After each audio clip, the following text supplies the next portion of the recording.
Bonjour, ici Dr Caroline Arsenault de chez Chronos Médico-Esthétique.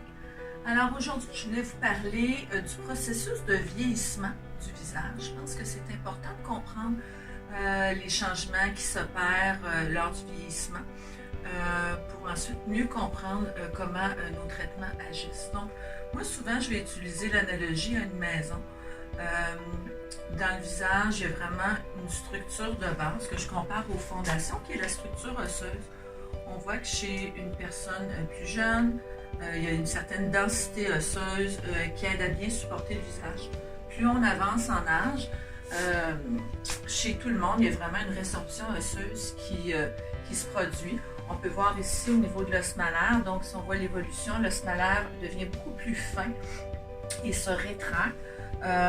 Ça occasionne certains changements. On peut voir que l'orbite, donc, s'agrandit avec le temps, ce qui peut occasionner chez certains un creux sous l'œil. Et quand on dit creux, ça crée une ombre, puis une ombre, ça peut donner l'apparence d'un cercle. Si on monte dans la structure, au niveau du visage, on a ensuite les muscles et les tissus adipeux. Avec le temps et avec l'âge, on peut voir ici les coussinets adipeux qui sont disposés un peu partout dans le visage. Avec le temps et avec l'âge, les coussinets adipeux fondent littéralement. Donc, si on considère qu'on a une perte de support au niveau osseux et qu'en plus on a une fente au niveau des tissus adipeux, on peut comprendre que la joue va littéralement descendre en manque de support pour la joue.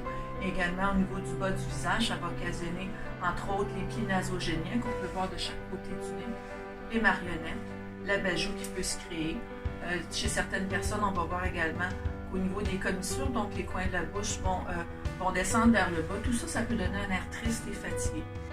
Finalement, au niveau de la peau, il y a des changements importants qui s'opèrent.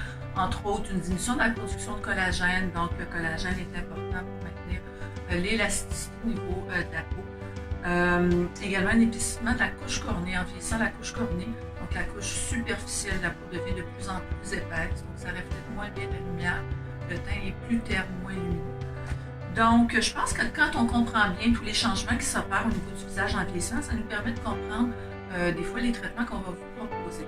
Par exemple, à titre d'exemple, quelqu'un qui vient pour des plis nasogéniens importants, on peut d'abord leur proposer des fois d'aller restaurer la perte de volume qui s'est effectuée au niveau de la joue. Ça va permettre justement de restaurer un manque de support qui s'est créé avec le temps et de donner des résultats qui sont beaucoup plus naturels. Alors, pour une consultation personnalisée, venez nous rencontrer chez Chronos Médico-Esthétique. Il nous fera plaisir à Dr Pépin et moi de discuter avec vous des options de traitement. Alors, merci beaucoup.